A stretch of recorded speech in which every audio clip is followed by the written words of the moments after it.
নমস্কাৰ সকলোকে আপোনালোক সকলোলৈ ইংৰাজী নৱবৰ্ষৰ শুভেচ্ছা জনালোঁ।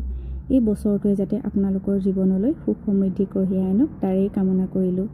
নতুন বছৰৰ প্ৰথম দিন বুলি বিশেষ একো কৰা নহ'ল যদিও ভাল লগা কিছুমান মুহূৰ্ত এনেদৰেই কেপচাৰ কৰি ল'লোঁ।